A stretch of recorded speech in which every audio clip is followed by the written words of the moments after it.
नमस्कार दोस्तों, HRDIS में आप सभी का स्वागत है। कैसे हैं आप सभी लोग?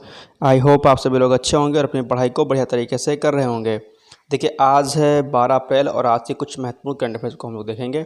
सबसे पहले जो न्यूज़ हमारी है वो है ग्लोबल हेपेटाइटिस रिपोर्ट 2024। हाल ही में रिपोर्ट जारी की गई है। किसके द्वारा ये रिपोर्ट जारी की गई है, तो आपको तुरंत आंसर देना है। दरअसल ये जो रिपोर्ट है वो जारी की गई है WHO द्वारा, जिसको बोलते हैं वर्ल्ड हेल्थ ऑर्गेनाइजेशन। ठीक, तो इस रिपोर्ट के अकॉर्डिंग जो है, जो केसेस हैं यानी कि हेपेटाइटिस के टोटल वैश्विक स्तर पर यानी कि वर्ल्ड वाइड, उस वर्ल्ड वाइड केसेस में हेपेटाइटिस के 11.6% यानी कि 11.6% का जो हिस्सा है वो केवल किसका है? भारत देश का है। और ये अपने आप में एक चिंता का विषय है, ध्यान रखिएगा। ठीक, दूसरी महत्वपूर्ण बात, हेपेटाइटिस के बारे में आप लोग जानते होंगे कि दरअसल hepatitis A, B, C, D और E प्रकार में पाया जाता है। ओके, दूसरी बात WHO की हो रही है। तो WHO की स्थापना की अगर हम लोग बात करते हैं तो इसकी स्थापना कब हुई थी? WHO की स्थापना हुई थी 7 अप्रैल 1948। ये छूट गया है 8, ठीक है, इसको 1948 कर लीजिएगा, ठीक है, 7 अप्रैल 1948 को। ओके, और अगर हम लोग इसके हेडक्वार्टर की बात करें तो हेडक्वार्टर इसका था, ये भी छूट गया है, जेनेवा के स्विट्ज़रलैंड में, ठीक है, यानी कि स्विट्जरलैंड में जो है इसकी स्थापना हुई है, जेनेवा में। ओके, ध्यान रखिएगा। चलिए आगे बढ़ते हैं हम लोग। नेक्स्ट है, तितली की दुर्लभ प्रजाति अभी हाल ही में खोजी गई है। कहाँ पर खोजी गई है? तो ये खोजी गई है टेल वैली वन्यजीव अभयारण्य। और ये टेल वैली जो वन्यजीव अभयारण्य है वो कहाँ पर है? तो ये उपस्थित है आपका अरुणाचल प्रदेश में। आपका टेल वैली वन्यजीव अभयारण्य अवस्थित है। ठीक, तितली की जो प्रजाति है उसका नाम क्या है? नेप्टिस फिलारा, ठीक है, इस प्रजाति का नाम है। और टेल वैली वन्यजीव अभयारण्य की अगर हम लोग बात करें तो अरुणाचल प्रदेश के सुबनसिरी जिले में जो है क्या है, ये स्थापना है, स्थित है।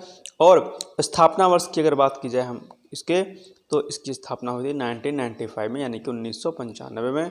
और साथ ही साथ में इस वन्यजीव अभयारण्य से दरअसल सिम्पू, सुबनसिरी और पोंग नदी जो है बहती है। ध्यान रखिएगा, अक्सर आप लोगों से किसी नेशनल पार्क, वन्यजीव अभयारण्य वगैरह में से जो नदी प्रवेश कर रही होती है, जो जा रही होती है उस नेशनल पार्क से, उसके बारे में आपसे प्रश्न पूछ लेता है कि पर्टिकुलर वन्यजीव अभयारण्य या नेशनल पार्क में से कौन सी नदी गुजरती है। तो ये भी आपको दरअसल याद रहना चाहिए। ध्यान रखिएगा, जब भी कोई वन्यजीव अभयारण्य या नेशनल पार्क वगैरह चर्चा में रहे तो उसके बारे में ये चीज़ें भी आपको पता होनी चाहिए, ठीक है। नेक्स्ट है, ग्लोबल यूनिकॉर्न इंडेक्स 2024 अभी हाल ही में जारी किया गया है।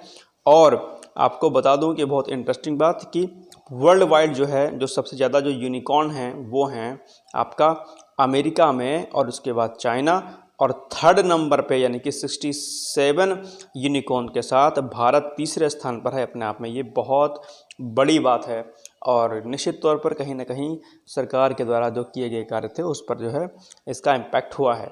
ओके, चलिए नेक्स्ट, यूनिकॉर्न कंपनी किसको कहते हैं? तो आपको पता होगा कि $1 बिलियन या उससे अधिक का जो टर्नओवर जिनका होता है उनको हम लोग यूनिकॉर्न कंपनी के अंतर्गत रखते हैं, ध्यान रखिएगा। और कोरोना के बाद से जो जिस तरीके से स्टार्टअप स्टार्ट हुआ और उसके पहले भी स्टार्टअप स्टार्ट था, उसके और जो है एवज़ में ही ये सारी चीज़ें आपके सामने उभर के आई हुई हैं। चलिए, और जैसा कि आप लोग को पता होगा कि स्टार्टअप के लिए और क्या कहते हैं बाकी चीज़ों को करने के लिए वर्तमान सरकार काफ़ी प्रयासरत है, ध्यान रखिएगा।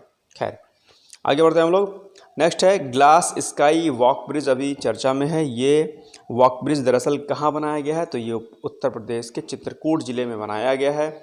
स्काई वॉक ब्रिज यूपी का चित्रकूट, और चित्रकूट में दरअसल तुलसी जलप्रपात है। उसी तुलसी जलप्रपात के ऊपर जो है ये ग्लास स्काई वॉक ब्रिज बनाया गया है, ध्यान रखिएगा, महत्वपूर्ण है। यूपी की न्यूज़ है, आपके लिए परीक्षा के लिए महत्वपूर्ण है। अब आज का आप लोग के लिए प्रश्न है, क्योंकि कल थी छुट्टी, यानी कल ईद था, तो आज कुछ महत्वपूर्ण करंट अफेयर्स आपके लिए इतने नहीं हैं, अनवांटेड मैं करवाता नहीं हूँ, ध्यान रखिएगा, ठीक है। तो आज का प्रश्न है, जीएस का प्रश्न है, कई बार आपसे परीक्षा में पूछा है, बहुत आसान सा है, बहुत कठिन बिल्कुल भी नहीं है, हार्ड नहीं है। आप लोग आंसर जरूर दीजिएगा। आपका प्रश्न है कि कैबिनेट मिशन कब भारत पहुंचा? आपके ऑप्शंस हैं, ए 24 मार्च 1946, या फिर बी 20 मार्च 1946, या फिर सी 24 मार्च 1947, या फिर डी 10 अप्रैल 1942। आपके 4 ऑप्शंस हैं, एक आंसर आज इसमें से सही है। कमेंट बॉक्स में जाकर कमेंट प्लीज़ करिएगा ध्यान करके। इसके अलावा हम लोगों ने RO ARO का राइटिंग लेटर यानी कि योला प्रोग्राम और प्लस एस से स्टार्ट किया है। साथ ही साथ में यूपी पीसीएस मेंस का हम लोगों ने भी आंसर राइटिंग प्रोग्राम लॉन्च किया है। अगर किसी को पार्टिसिपेट करना है, ज्वाइन करना है इस बैच को, तो डिस्क्रिप्शन बॉक्स में दिए गए टेलीग्राम लिंक के माध्यम से जुड़ करके वो बैच को ज्वाइन कर सकता है। ठीक है, बाकी कल मिलते हैं। आज कोई खास न्यूज़ नहीं थी, इतनी न्यूज़ थी। मिलते हैं कल, तब तक के लिए पढ़ते रहिए, मस्त रहिए, व्यस्त रहिए। जय हिंद, जय Bharat. Thank you so much, bye bye, take care.